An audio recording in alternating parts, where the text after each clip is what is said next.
Welcome back to Battle Cage. My name is Saif and I'm coming to you with another video. I am looking to make raw picks as the official full card breakdown for you guys. When you're gonna think about picks, raw picks, the very first quick thing, you're gonna think about Battle Cage. You're gonna think about your boy Saif, and we're gonna do this. So without further ado, let's get this popping, yo. Let's break this down. We got Royval versus Kape and the very last event of 2025 taking place this coming Saturday.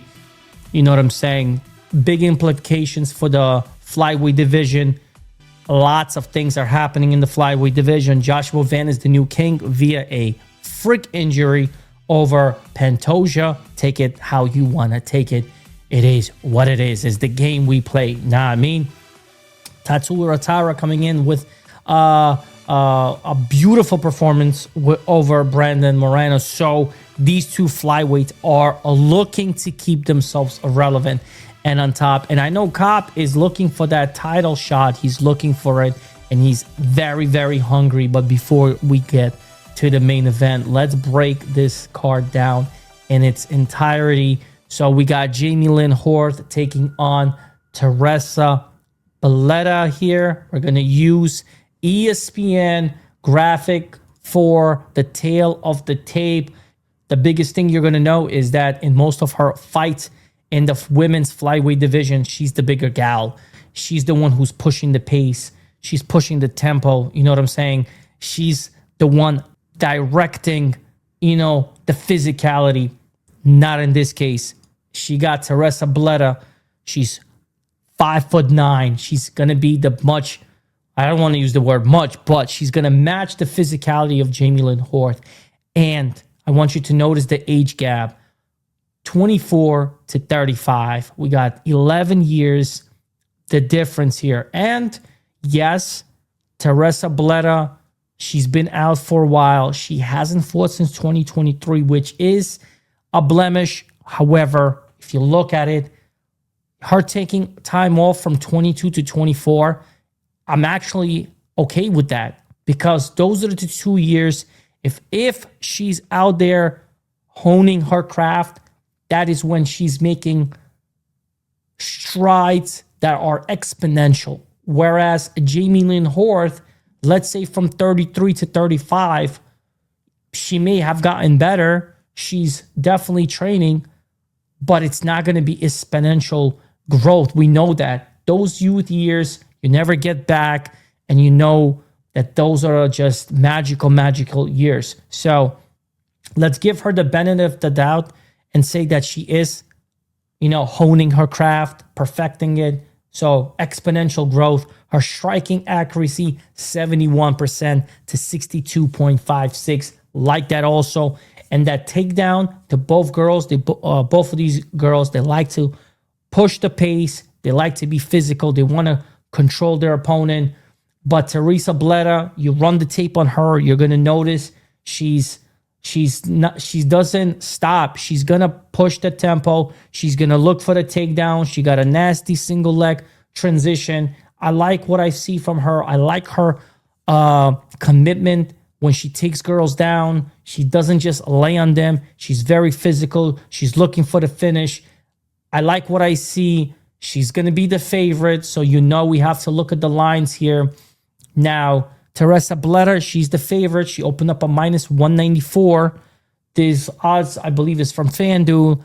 And now she's minus 158. Let's watch this trajectory. The better this number becomes, the better I feel about taking this line. Now, I do have a very solid rule. Don't bet the very first fight. I probably won't bet a single. I may consider, you know, just a sprinkle, like a hoagie parlay, you know, when I put everything in like entire. So I may consider doing that. You know what I'm saying? But I'll definitely not tell you to put your house on it. But you're going to look, if you're looking for a bet in the very first fight, she's only getting better in terms of price tag. She's opened up 2-1. Now she's minus 158. Again, they're probably saying this ring rust. It is a thing. It is real. Jamie Lynn Horth is, she's more active. She's fighting. She's coming off a win against Vanessa Demopoulos. It is what it is. Yeah, I'm going to go pick the younger fighter here, Teresa Bleda. I like what I see from her. I'm going to track my picks via topology. I'm 65% there. I do want to be 70 or better. That's going to be my goal, guys, for 2026, is to be at 70 or better. So I'm willing to take my record on the line, and I'm going to lock in Bleda. I also am considering of taking her by a finish. It could be a knockout or a submission based from what I've seen. She's very aggressive. I think she's going to look for a finish, and she might finish Jamie Lynn Horth. And I'm going to say she does it in she's going to do it in the third round, if anything. So we're going to take Bleda, we're going to take TKO, and we're going to go round 3 finish. That's how much I'm confident in this pick. Let's move forward. All right, up next, we got Alan Frye Jr. taking on Guilherme Pat. I think that's how you say his name, and if not, then I apologize. As you can see, they're both making their debut. They're very, very green in the game. They don't even have a picture. $1 billion company, like Guru says, $1 billion company, and they don't have the pictures on their website. Like, what the hell is going on? Same thing with ESPN on their graphic. They don't have this filled out. So you know what we have to do? We're gonna have to go to that one trustworthy topology, the good old topology. People take shit on topology. Oh, I make custom graphics. I have a team making custom graphics. Look at me. Fuck all that. Topology does it for me. 6-0 Alan Frye, Guilherme Pat 5-0. And I'm not going to sugarcoat it. As you can see, I already selected Pat. Now, he's around minus 190-ish, minus 186 on FanDuel here. We can track the line movement. Let's close this up. Let me open up this guy. So, Alan Frye. Oh, he's been constant on FanDuel. On Caesars is probably the book that I'm going to take him because I like that line. I like minus 160. It's a fair line, and we're gonna dissect this really quick. They're a debuting fighter. If you are thinking about putting a large play, you know what I'm saying, I wouldn't recommend this fight because they are debuting fighters. They fought a very low level of competition. You know what I'm saying? They're coming from the regionals. They didn't even go through a contender. I think they're just making their debut. They just need to fill bodies on this card, and UFC just go into the heavyweight division here, which kind of sucks. You know what I'm saying? So, and they're pulling these, talent off the street. The reason I'm going to go with Guilherme Pat, he's a little bit more of he's not a little. He's actually a real athlete, okay? And let me explain. He's a karate guy. He has good conditioning, and he's muscular. He's very toned.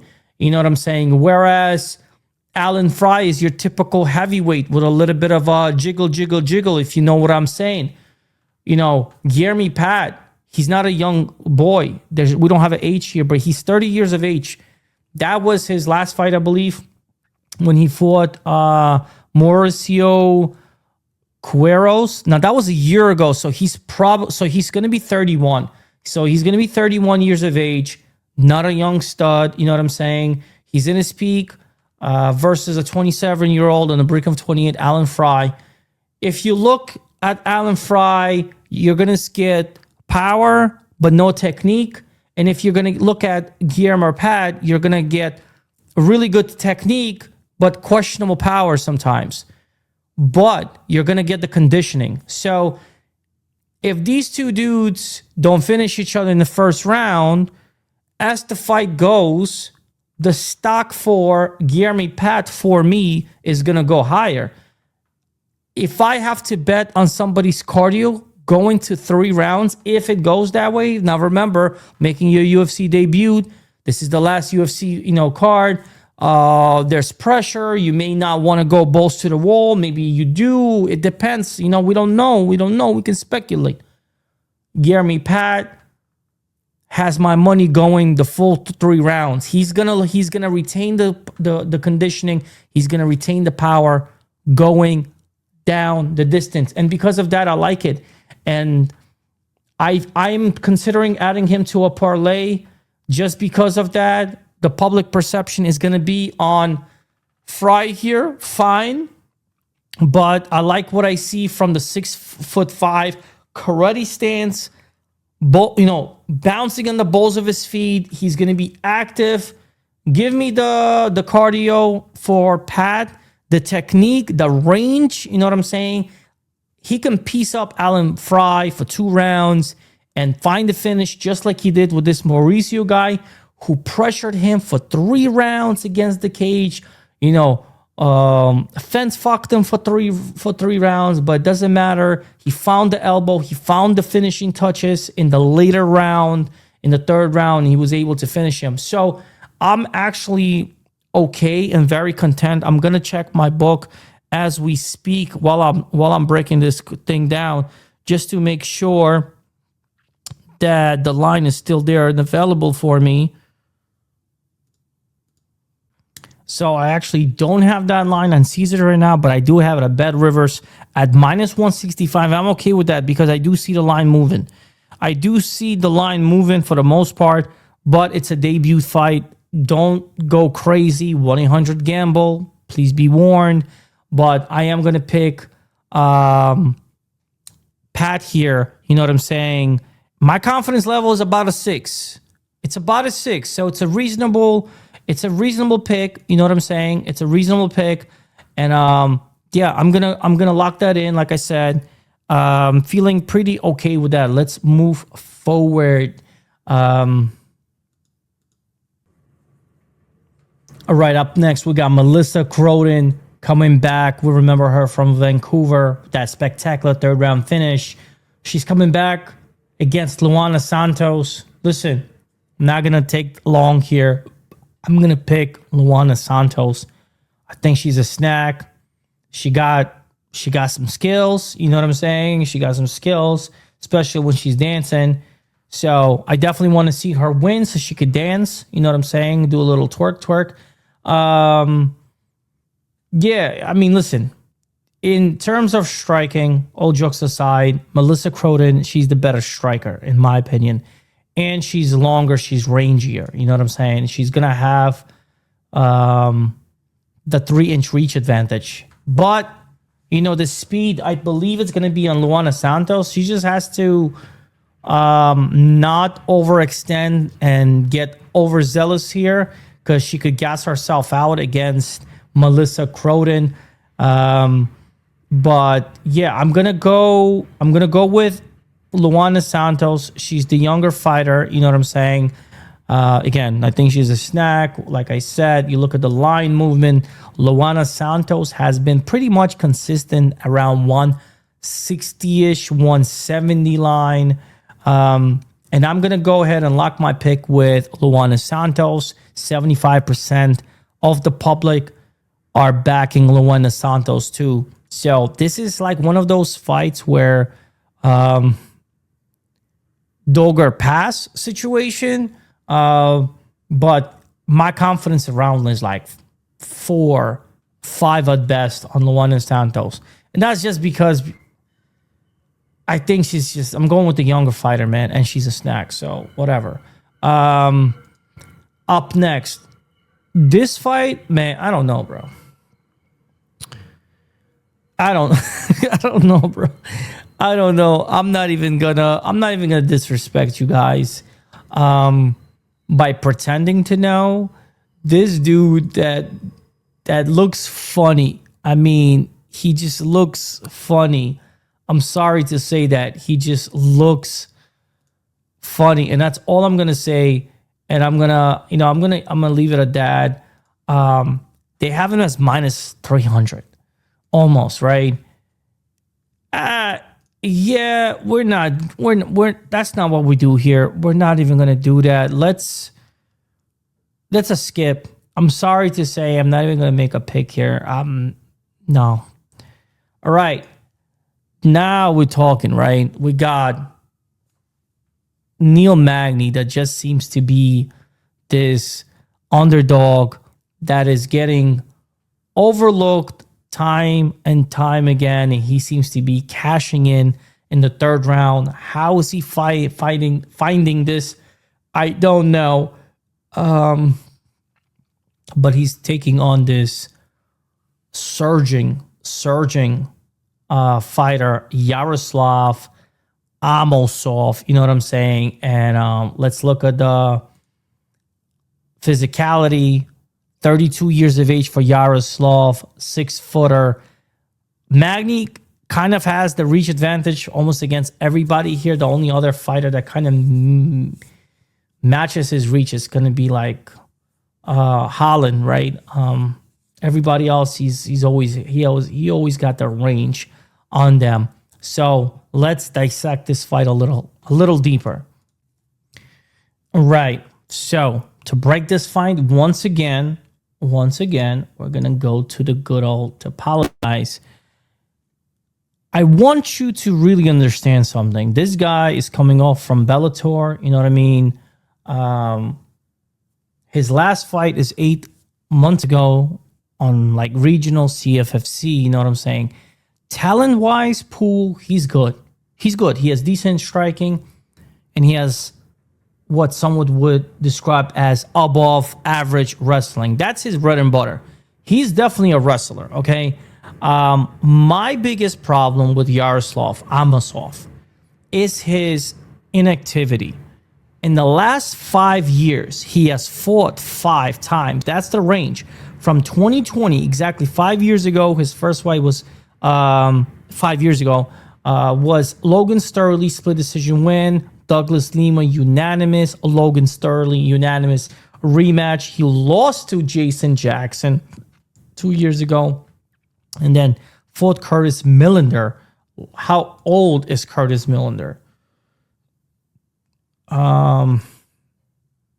Curtis Millender is 38. Okay, so which is going to be almost just like Neil Magny. But the level of competition is day and night.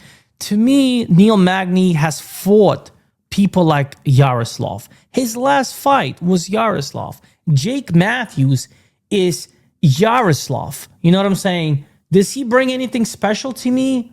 No. And that OV Sov, well, he's from Ukraine. He's not from Dagestan. So, you know, not worried too much. Now, is he supposed to win on paper? Yes. Younger, faster, explosive. But I don't care, man. Neil Magny, the Haitian sensation, has been defining all freaking odds, right? He's been defining everything. So listen, I'm not gonna sugarcoat this. I want to pick Neil Magny just because, you know what I'm saying? Just because, well, he just seems to be doing it. You know what I'm saying? And what is he going to show Neil Magny? Wrestling? Yeah, you could show him wrestling. You could definitely show him wrestling. Like, or you got to have to knock him out. Do I see Yaroslav knocking out Neil Magny? Not really. It's not what he's known for. You know what I'm saying? So what? He's going to grind out Neil Magny? Neil Magny seems to have that reserve gas tank that just comes back. Listen, I disagree with the line. I'm not going to sugarcoat it. I would not bet Yaroslav unless you're 1,000% confident in him. I'm not, like, you look at this. 35% of the public are picking Magny here. This is not like overwhelming. You know what I'm saying? So, you know what? For shits and giggles, I don't think highly of this second tier, competition. Neil Magny's been in the UFC. Neil Magny has been fighting in the UFC. Neil Magny has been doing it in the UFC. And I see look at this. Yes, he's getting knocked out by Michael Morales, who's arguably going to be fighting for the title next.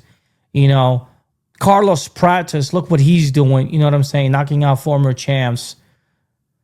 taking out Zaleski, who's tough as nails, who's taking on Jake Matthews. I mean, come on.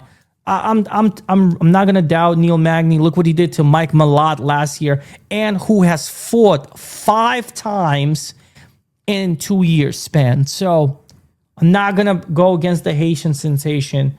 Give me this massive underdog for shits and giggles, quarter of a unit. Fuck it, that's gas money. Moving down along, guys. Joanderson Brito versus Melsik Bagdasaryan. This is a good fight, you know, like, and to be honest, neither of them can be trusted, right? Joanderson Brito should have beat the Black Jaguar, but he didn't. You know what I'm saying? So it's like when Joanderson Brito is on, he's on. 91% is a disrespect to Melsik Bagdasaryan. Now, Melsik is coming from a nasty knockout from John Silva about a year ago. That was just absolutely savage mode. So it's good that he took some time. He's 33 years of age. Joanderson is younger. He's also very fast and explosive. He got manhandled by Sabatini, but it's better than, you know, getting knocked out. So maybe because of that, you can take Joanderson Brito. There is a hard warning that neither of them can be trusted. But Joanderson Brito, when he's on, he's very, very dangerous. He is an absolute savage. The way he went through Jack Shore was just absolutely nasty. That ninja choke against Jonathan Pierce was nothing short of amazing. And look at that knockout against Weston Wilson. Again, 2 years ago, you know what I'm saying? But coming from shoot the box style, I'm going to have to give him a little bit of a credit. And just because he's younger and he's not coming off that crazy knockout like Melsik. So I'm going to take Joanderson Brito. He's a parlay piece. I'm not going to lie to you. He is a parlay piece. But, you know, also the 2-inch reach advantage. That's not too shabby. If you ask me, the volume is on Melsik, but Melsik can be, you know, very reserved at times. And if Joanderson Brito needs to get it to the ground, he can. He does have 2.49 differential here for the takedown. So you know what? I will be more inclined on Brito. So the pick is Brito. Do understand the hard warning that neither of these two fighters can be trusted. So, viewer, you were warned, but, you know, I'm inclined to go there. You got Amanda Lemos taking on Jillian Robertson. This is a good matchup. It's hard to go against Jillian Robertson in this place. I am pretty sure the overwhelming majority, yes, look at this. So, you got 79% is on Jillian Robertson. She's way younger. She has good ground game. She's on a 4-fight winning streak. Paulia Viana, Michelle Waterson Gomez, Luana Pinheiro, Marina Rodriguez. And Marina Rodriguez knockout TKO from the back control. Very, very dominating here. Amanda Lemos, we do know she's coming with that power. You know, she's getting the respect that she rightfully deserves, plus 130. So, obviously, we know who she is. Amanda Lemos, actually, true story, was one of my biggest plays a few years back, and I'll tell you when it was. It was a massive, I'll tell you right now, this was back, it was November 2022. I was right here in this very living room. I was down bad, guys, and she was fighting Marina Rodriguez. She was an underdog, and I believe, I don't remember how much of an underdog, but she was an underdog in that fight. And I was down bad, and I put massive amounts of money on Rodriguez, and she came through for me. She got that knockout call against Marina Rodriguez. So I appreciate Amanda Lemos for what she did for me way back when. But again, that was 2022. It's now 2025 on the breaking of 2026. She's coming off a loss to Tatiana Suarez. It's Tatiana Suarez, I understand. Yeah, I'm going to have to lean with Jillian Robertson. I do respect Amanda Lemos' power here. I respect what she brings to the table. But you look at it, there's just more advantages for Jillian Robertson. Obviously, the youth advantages is there. Physicality is there. She's giving up 2-inch reaches, but it's okay. The striking differential, very, very close. Jillian Robertson just seems to be kind of like getting into her own. I think she rides the wave. She's definitely going to be the pick, but I'm not sure about betting. So the pick is not a bet. Please do understand that. A pick is a pick. A bet is a bet. That's two different things, guys. Now, at the price tag, I think it's very generous. I think it's very, very fair. Around minus 170-ish. So she's been pretty consistent with the books and the line. She's on FanDuel. Money is coming in on Amanda Lemos. There's a movement from FanDuel because they open up her too expensive. So obviously, the dog value on Amanda Lemos is very, very attractive. But if Jillian Robertson goes out there and does what Jillian Robertson is supposed to do, she should be the rightful pick. Therefore, she's the rightful pick. I'm not sure if I'm confident to bet. I have to see how the week goes, how I feel, and perhaps when I do my weekly, betting recap, I can tell you for certain, and that has to be after the weigh-ins. That's going to be my final video for the week. It's going to have to be Friday night. I might go live Friday night. Let me see what's my schedule for this Friday. Yeah, I might go live actually for this Friday night. Most likely I am going to be going live. So that's where I'm at, to be honest. She's going to be the pick once again. There's some good green things about her. Obviously, the striking physicality. Amanda Lemos is dangerous. And she got that nasty submission game under her belt. There is that also. Because if you look at the profile, out of her 15 wins, okay, she has 3 submissions. So there's that. And some 8 knockouts. Let's go with Jillian as the pick. And I haven't really decided if I will be, going for her as a bet yet. So that kind of closes the prelims here. Let's go into the main card now. Oh, good. We did it. We did a good job, guys. So we finished the prelims. We're now in the main card, and we got Kennedy and Chuko taking on Marcus Buchecha. I don't know how to say this name. Buchecha. I don't know. You guys help me. But let's break this. Let's break this down, right?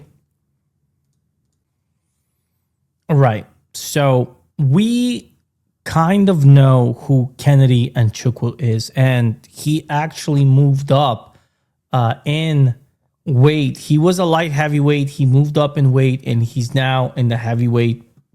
I think that's his 3rd fight in the heavyweight. Let me see. Yeah, so his last fight in the light heavyweight, was this a heavyweight fight? I don't even remember if OSP... yeah, it was a light heavyweight fight. So OSP was his last light heavyweight fight. He lost a split decision there. He went up to the heavyweight. Obviously, Chris Barnett, chicken dinner right there.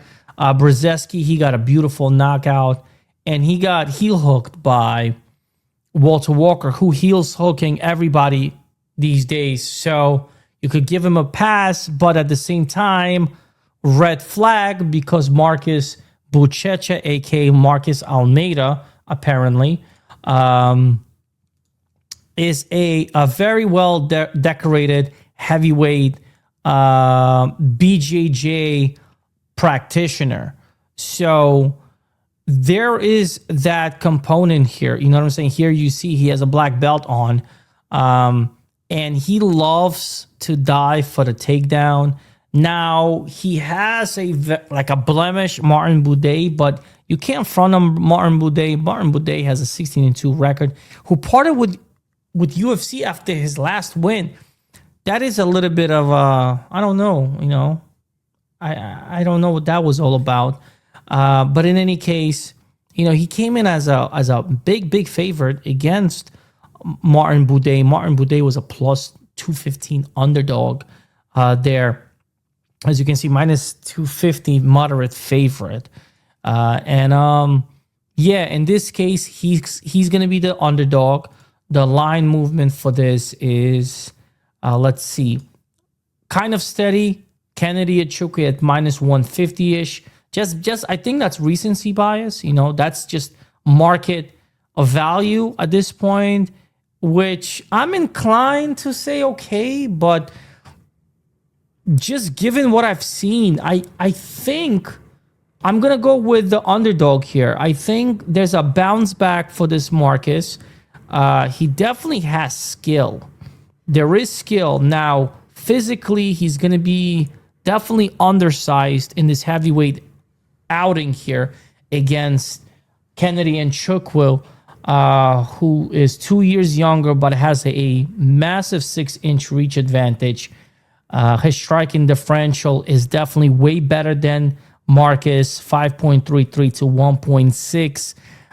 But the takedown and the non-stop pressure might be coming in for Marcus. And look, Marcus knows that he kind of needs this win. He gotta prove to everybody that he's the man that he thinks he is. But he could be suffering from that, the black belt hunter disease. You know what I'm saying?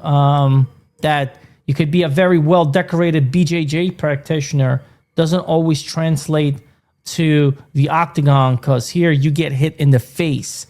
And one thing I do know about Kalinichuk is he does have power. Questionable IQ at times, but he does have power. This is a tricky fight. I'm not completely sold here. I would be suggesting people, if you have a pick, you kind of watch the market and see where this goes. Like I said, it hasn't moved because I don't think people really are confident in here. 75% on Kalinichuk, but it's not moving the line. There is a path of resistance here because, like I said, Kalinichuk getting heel hooked is suspect, considering Marcus Buchecha, who is a decorated submission artist who has 4 wins via submission. And I believe a couple of them happened by, one of them happened by a heel hook. Here, back in 2022, in one fight, he had a heel hook in round 1. So him running the tapes on Kalinichuk could suggest that he could play the same passive game and get that heel hook submission. You know what I'm saying? Again, in the grappling world, he's very, very well decorated. As you can see, extensive resume dating back to 2009. So this man is a competitor. He has competed at the highest level of BJJ, black belt, you name it, ADCC World Championships, you know what I'm saying? Like he's been there, even with Gordon Ryan, you know what I'm saying?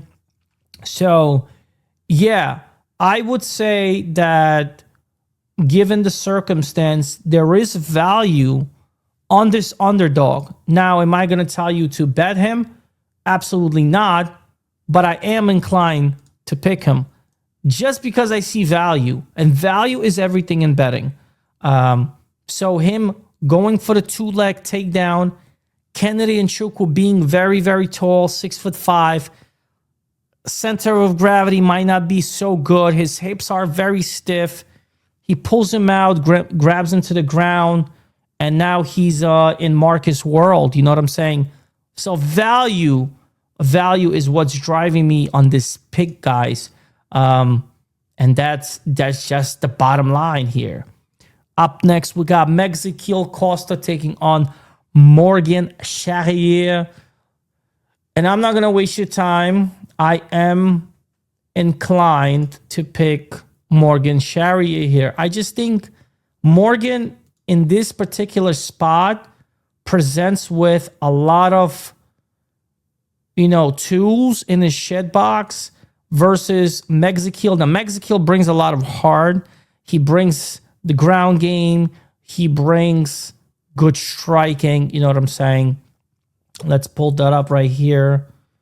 So look at the physicality. Melsik a bit taller, 5'8" to 5'10" to 5'8". H-watch 29 to 30, 2-inch reach advantage. Southpaw to orthodox for Morgan Charriere. That significant strikes is pretty much okay. I think Morgan is just going to be a little bit more crispier with the takedowns here. And in this case, that's what's going to drive the dividend here. Now, Melsik Costa, when he fought Juicy J, I had him winning that fight, and I picked him against Christian Rodriguez. And again, that was because the ground game for Melsik Costa is solidified. They're both very well experienced in the MMA world. Obviously, Morgan is carrying a lot of L's. He has 11 L's on his record, but he's coming with a very impressive KO victory over my boy, Nate the Train Landwehr. Keep the pace going. Keep the movement. I like Morgan here. I think it's a good spot for him. He's going to come in with a lot of momentum here. Now, it's not saying that Melsik is not coming with a lot of momentum. He is coming with a lot of momentum too. I just think that Morgan has enough path of resistance for Melsik. I'm gonna go with with Charriere. Now look at the line. The line is close, right?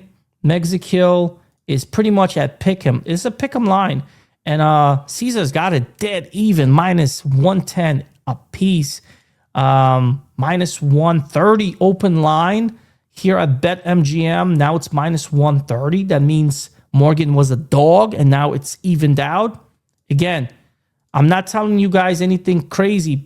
That's why the line kind of evened out. You give me Morgan Charriere at plus money, that value is stupendous. And that's why they're probably going to keep it at dead even and let the market play it. And, 50-50, let the right side win, which is not bad, right? Let it go, right? It's a pick 'em, but I'm going to be going with Morgan. And I hope I don't regret my pick, but I think I'm on the right side here. He is very, tenacious. And from what I've seen, he's going to be going for the takedown. He's going to be fight, but he's just got to be careful with Melsik. Melsik can crack. He can fight. You know what I'm saying? So, but I'm going to go with the pick at the moment is going to be Morgan Charriere. I haven't decided if I want to play him.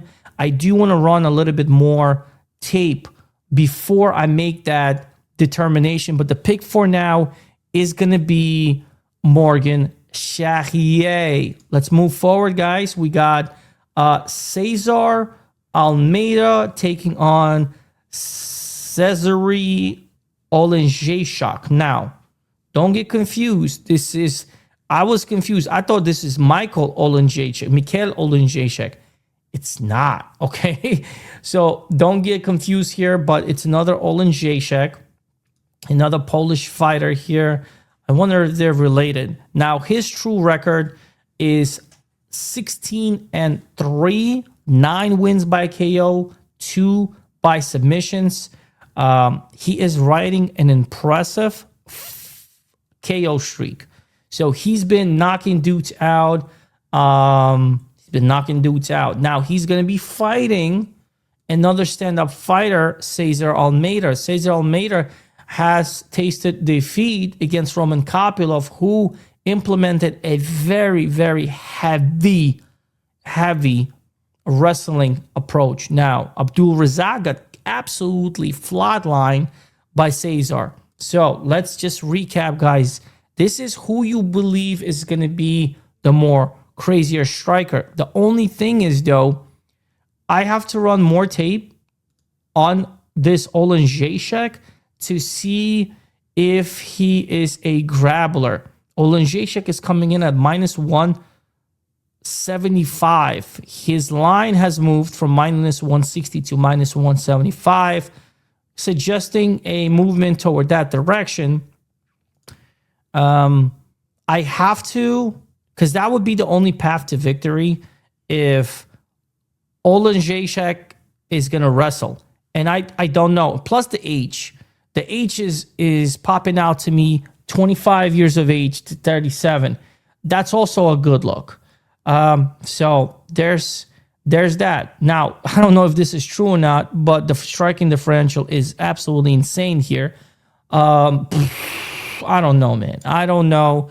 I think in a hand-to-hand combat, I'm inclined to pick Cesar, to be honest. But this Cesare Oleksiejczuk, again, I think right now the best approach is run more tape.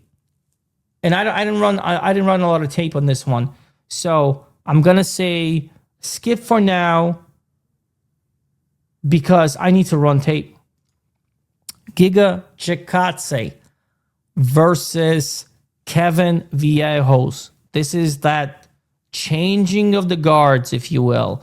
Can't forget Giga. Giga at one point was making a big statement. You know what I'm saying? He really got to the map when he took out Edson Barbosa via KO. But since then, he's kind of, lost it because he got his ass kicked by Kelvin Kattar. Then he had a bounce back against Caceres, and then Arnold Allen, tough competition, David Onama. This is a big step down in competition because Kevin Vallejos, very young, very green. Now, his record might say so otherwise, but that's because the regionals, he was just violating dudes. Now, he comes in. He has a beautiful knockout against Choi. He got a good decision win against Danny Silva. This kid is tough. He's very stocky. You know what I'm saying? He's going to come forward. And I think that's where he's going to shine. If he's not going to stay timid and bring the fight to Giga, he can definitely use that striking differential and out volume Giga. Now, Giga does come in with a 6-inch reach advantage here, but he is getting up there in age, and we have seen Giga slow down over the past few fights here. So definitely a step down in competition for Giga, a good spot to win. But Vallejos he's on the up and up, and he wants to win, and that's why the market got this young stud at minus 250. Yes, it is a very serious price tag for Kevin Vallejos. Parlay piece, you know what I'm saying? Pick is going to be the young stud. I do believe in that. We skipped this fight, like I said, so we're in Giga versus Vallejos. I'm going to take Vallejos, and I think he's just going to win by volume. I don't know if he's going to knock out Giga, but Giga is due to get knocked out. Giga is actually due to get knocked out. He's been getting punched to the face. He's been absorbing the damage. And someone like Vallejos, who's just going to come in and throw caution to the wind, Kevin Vallejos can come out there and just knock this guy out. So do I think he's going to do that? I don't know. I'm going to go with Kevin Vallejos just because of the pace, just because of what I've seen, what he can do. But you got to be careful because at the end of the day, Giga Chikadze is a very high level, martial artist and then a very seasoned striker. Just gonna come down to the father time to see if that's what's gonna be dictating this fight. You know what I mean? And finally, we have the main event: Brandon Royval versus Manel Kape, and this is pretty much, in terms of data, we have so much data on these two guys. We know who Brandon Royval is. We know who Manel Kape is. And when it comes to striking, when it comes to physicality, we know that the volume for Brandon Royval is unparalleled, right? He comes in with 5.5 significant strikes landed per minute. You know, Manel Kape is there, you know what I'm saying? But he's a little bit of a tall, rangier type of guy. But even though Manel Kape is 5'5", long arms, right? Their reach is identical. I think Manel Kape just brings a little bit more pop. He has more pop to his punches. And they're going to play a little bit more dividend with Brandon Royval. And he just needs to get a little close and implement a little bit of wrestling in here against Brandon Royval. Because Brandon Royval, standing tall, can actually find his opponents. This is going to be a fight very similar to his fight with Joshua Van. Just Joshua Van threw so many punches. And I'm not sure if Manel Kape is going to do that. But Royval kind of peaked very, very early. You know what I'm saying? He had spectacular wins against Tatsuro Tara that, you know, showed a lot of grit. But I think it made Tatsuro Tara, even better. And, you know, fighting Brandon Moreno, catching Moreno in the right spot, because he got knocked out by Moreno, 5 years prior. So catching Moreno in the right spot, getting that bag, that looked good. But, you know, you saw closer to the end of the fight with Joshua Van, that damage was just landing, and it finally caught up to him. You know, he's a tough guy, and it's going to be a fun fight. I hate picking against Brandon Royval, but I just feel compelled to pick Manel Kape here. Manel Kape is minus 300, and that is kind of worrying. It is worrisome a bit because Brandon Royval is no joke, right? He is tough, and there's a world where he can just absolutely surprise Manel Kape, stuff the takedown attempts, and, you know, take Manel Kape to the deep waters, because that's what Brandon Royval is known for. Taking these fighters, you know, to the deep waters and then dragging them to the point of exhaustion and just sheer will and getting it done. I don't know if I'm inclined to do that here, because to really fight Manel Kape, you just need to suffocate him. Other than that, he's always in his zone. He's always fighting. He's good. I think he's just peaking at this point. He wants to be the man that he thinks he is. Starboy Manel Kape, I have a love and hate relationship with him, to be honest. I don't like him because he's very arrogant sometimes, but he's been toning it down, so that's a good thing. He is fighting out of Las Vegas, so he's training locally there at Extreme Couture. I think that's a good look. And yeah, just his body of work lately has been showing me that he's very, very serious. You know, going through Asu Almabayev like that really, really, and he has power. He has power for that size, and that's where Raw Dog struggles, absorbing those punches. I think the rifle pick at this point is Manel Kape. I'm not even surprised considering him in this parlay. Public perception gives a lot of respect for Royval. So they're actually picking the dog here, 56%. And that's fine. That is fine. Like I just mentioned, Raw Dog, his heart is unparalleled here. It's really there. You look at the statistics, they're kind of even, you know what I'm saying? It's a close fight. It's gonna come down to the later rounds, where they're throwing it down, because it's gonna go later. It might even go to decision, if anything, right? Do they have that? Let me see. Give me a second. So it's not there yet. I don't know what the over under is. I do see this fight go. If it's 3.5, take it. If it's 4.5, consider it. This fight could go early. There is a potential for stoppage, but I believe in Royval's durability, like I said, it's gonna be a good fight. That's one thing I can tell you. Like I mentioned, my love and hate relationship with Starboy, but you look at the line movement. There's just so much public, just like sharp bettors moving that line. That line is just moving, guys. That is, and this is what just from Saturday, just in 1 day movement. You know what I'm saying?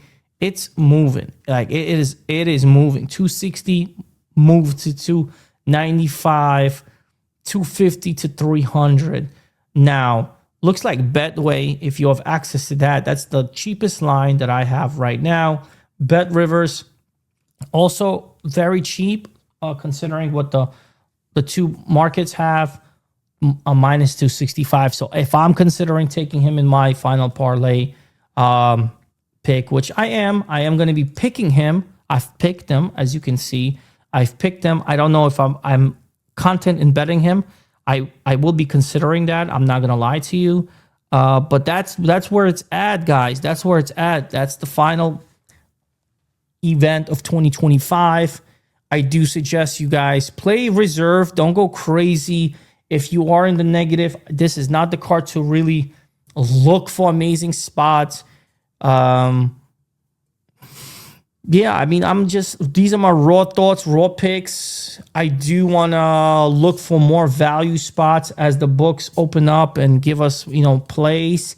The picks are the picks. The bets are different. Remember that. That is something to remember.